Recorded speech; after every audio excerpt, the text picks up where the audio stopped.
The patch notes for 0.2.0 just dropped. I wanted to just talk a little bit about the final iteration of a broken build from 0.0.1 that's getting nerfed that I'm currently enjoying the last moments of.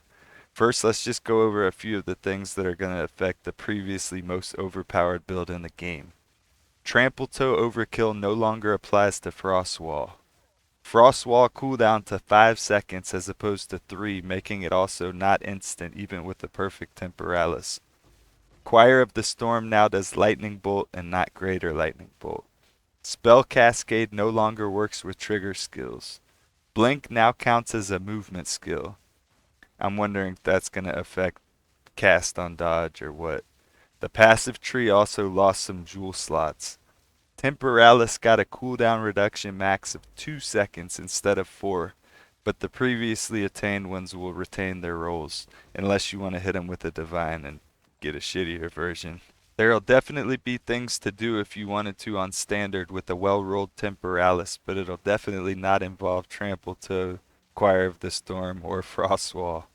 Between now and the patch, I wanted to try out Headhunter instead of Ingenuity, and I think this is pretty wild getting to stack tons of mods from rares. Another thing that we won't be able to do to this extent in the upcoming 0.2.0 patch. I only had to spend 7 divines for a Headhunter, but then had to shell out 25 for a helmet with a Spirit Corrupt in order to have enough spirit for my build that previously had enough spirit from my Venter's Gamble and Ingenuity. I also had to make sure it had crit chance on it so that I could make sure to cap my crit at 100%. This is also something that made the Blood Mage so unique in patch 0.1.0 with this whole broken build. Curious how sought after Headhunter will be in 0.2.0 and whether or not the rares will be too spread out to really justify using it. I honestly can only see a use case when you're blinking everywhere constantly. Otherwise the uptime won't be very high and you're just wearing an otherwise mediocre belt. There's also a factor with the rare mods being useless some of the time. I'm still planning on trying to play my character and share how it functions after the patch goes live real quick before starting my new league character, just out of curiosity and wanting to share the effects it had on the character. I'm interested in things like how fast Temporalis still lets you blink, how much the change of blink to a movement skill affects anything, things like that.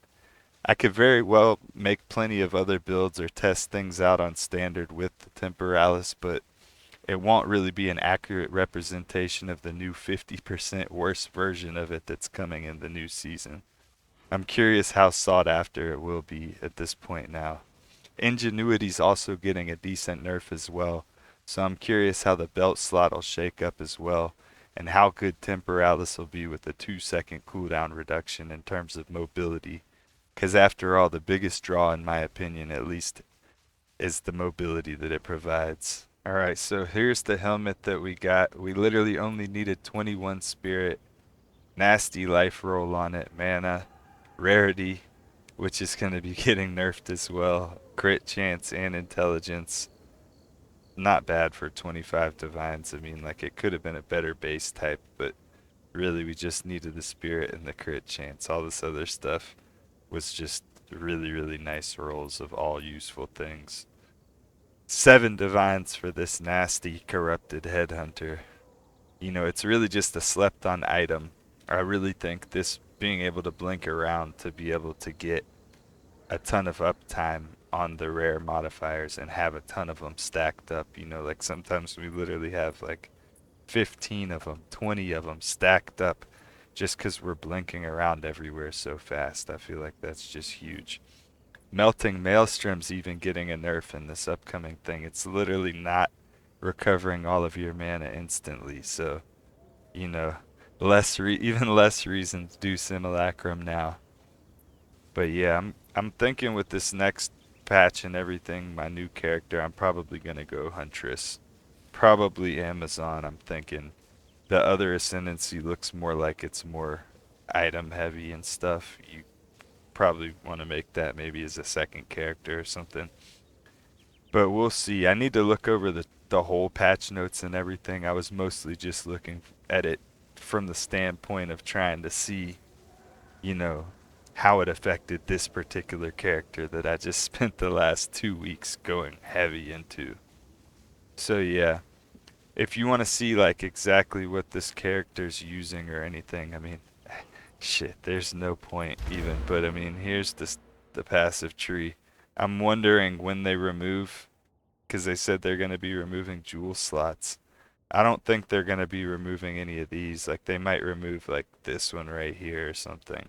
Some of the ones that are conveniently only 3 steps away, I hope that they don't remove this one because this one's really useful for time lost jewels. You know, I hope they don't remove this one right here because this one's huge for being able to use my heroic tragedy jewel. I switched a bunch of things around though since my last thing. Like this is my allocated. That's my allocation. I got a really nasty corrupt on this. At the end of the day, a lot of stuff that I've done at this point is literally just tiny optimizations. And I'm literally blasting through maps, running past currency, literally just trying to drop a mirror or do something to get a crazy clip for a YouTube short or something. And just experience this character. And then, we're on to the next on Friday, basically. Aside from testing this out and just seeing just how bad it feels after the changes, you know. But hope everybody has a good one. Appreciate you for stopping by. I'll catch you again on the next one.